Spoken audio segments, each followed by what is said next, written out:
fotokoze unena kota. Number 1, ntchito ndi ya Mulungu. Mene analilerekera president kuti sitikupanga kampeni, sitikuyenda kupanga kampeni. Yopanga kampeni ija ndimene mafunika kuvota wina aliyense ija. Koma modelo ya church zisankho zonse timwina tiyambire kuje kumpingo komwe tachokera. Tikafuna kusankha leadership timapita kotonse ngati kumakhala anditsivini nimene zilili inuyo ngati ma delegates muzimvese kuti muli ngati mwasankhidwa kuti mukasankhe anthu ozatumikira.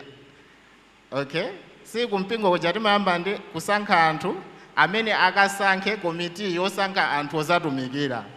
So inuyo mwasankhidwa kumpingoko kuti muzasankhe anthu amene azikasankha anthu amene akhale leadership ya Central Malawi Conference. So that's the model.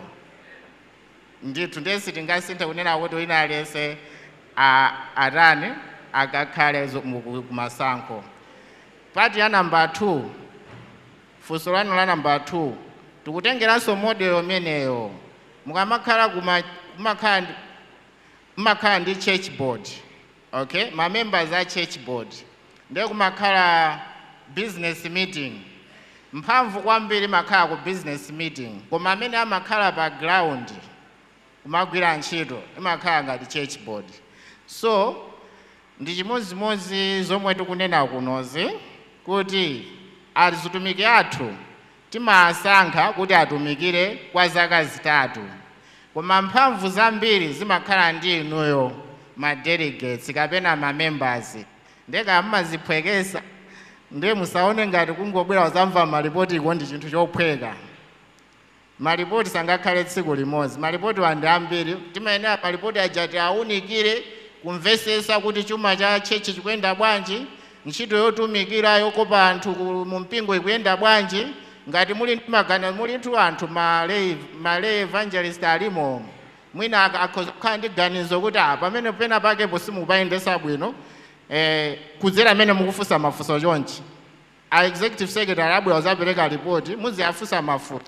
Ndiye musaone ngati mafunso aja mukafunsa executive secretary amakhala kuzitenga kukazipanga include mu approach yawo. Ndiye akamakhala kuti akupita no second half ya term yawo akapanga implement zomwe mwakatakambirana kunoko ku session maganizo abwino amene mwapasaja pamene mukasiya 3 years yonse azipanga approach yawo ija motsogozedwa ndi Mzimu Woyera. Komabe inunso motsogozedwa ndi Mzimu Woyera mulibe mpata kuti muauze kuti Mzimu Woyeranso akutisogolera kuti mupange komwe approach.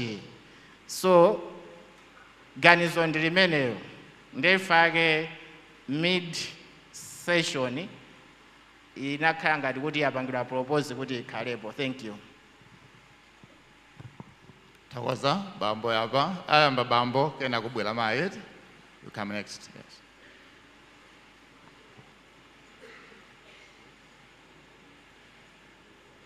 Ziko mkwambiri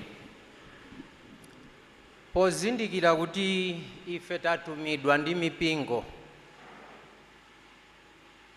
zikuoneka ngati kuti masiku a notice 28 days